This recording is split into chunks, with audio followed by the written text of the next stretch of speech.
तेबे आम सहित फोन लाइन में जोड़ी होती वरिष्ठ सांबादिक रवि दास सर आपको स्वागत। वर्तमान जब खबर जहाँ आसूची संसद में आगत हो वाकफ संशोधन बिल किंतु बीजेडी निजर आभिमुख्य स्पष्ट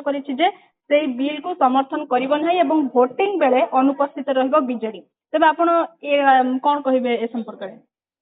में देखो ये बीजेडी रहा देखो भाव वकफ बिलटा गोटे राजनैतिक बिल कहले चले आज्ञा या नहीं आप देखी जो मैंने बर्तमान सरकार समर्थन रे अच्छा दल मान एनडीए दल मान को आप देखिए जो होता युव संसदीय कमिटी जो दलर सदस्य मानकर किसी डिफरेन्स थिला किंतु एनडीए रे अच्छा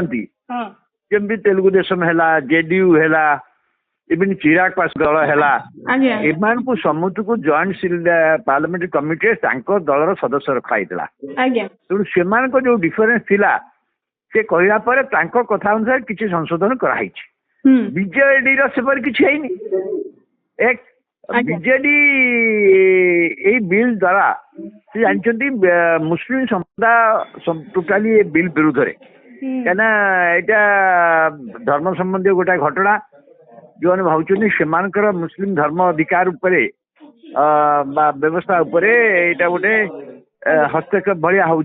भावुं जदि आगुरी मुस्लिम यही संक्रांत आईन होती आईन संशोधन भी ये नुआ हूँ वकफ प्रॉपर्टी संक्रांत किंतु एथेरे जो व्यवस्था अच्छी एथेरे जो जातीय स्तर जो कमिटी अच्छी से मुसलमान व्यक्ति अण मुसलमान लोक रही व्यवस्था अच्छी से गोटे बड़ कथा कहते जो व्यवस्था थिला एवं एथेरे किसी क्षमता जोटा सर्वे जरिया आगुरी जोटा होता है किसी क्षमता मजिस्ट्रेट मान हाथ को दि जाऊँगी तेणु से व्यवस्था होती यहाँ को समर्थन करना सर कहते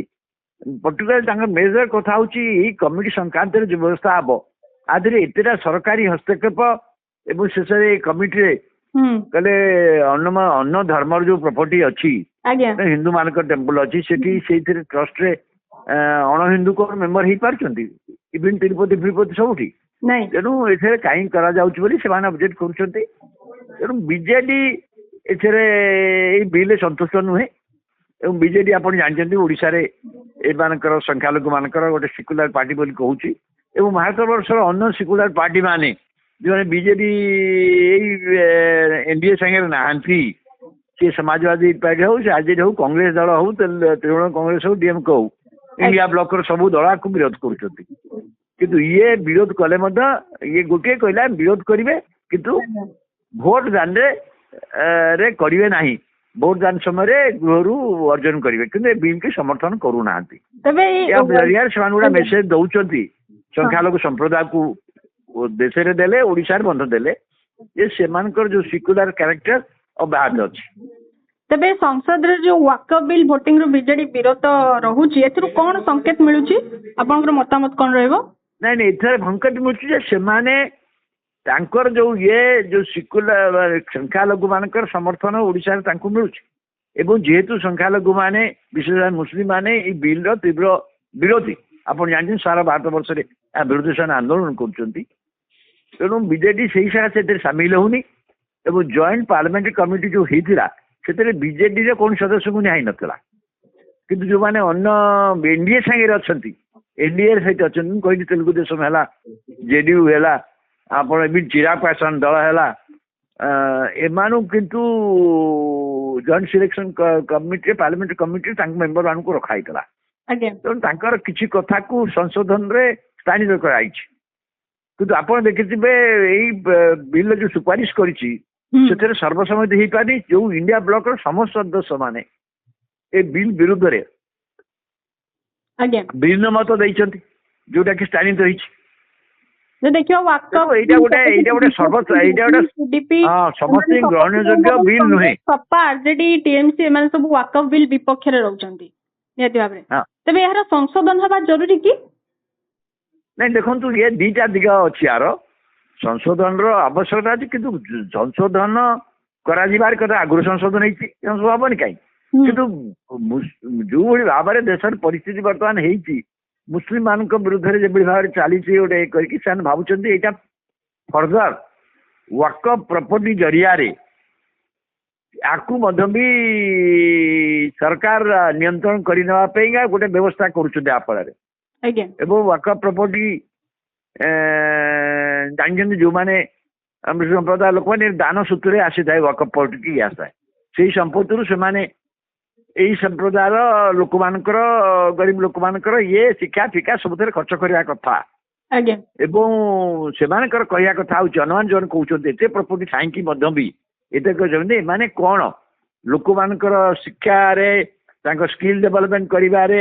ଏଇ ସଂସ୍ଥାମାନଙ୍କୁ କ'ଣ ସାହାଯ୍ୟ କରୁଛନ୍ତି। କିନ୍ତୁ ସେମିତି ଦେଖିବାକୁ ଗଲେ ଅନେକ ଆମର ଟେମ୍ପୁଲରେ ଯେତେ ପ୍ରପର୍ଟି ଅଛି ସବୁଠି କ'ଣ ଲୋକମାନଙ୍କ ସେବାରେ ଲାଗିପାରୁଛି?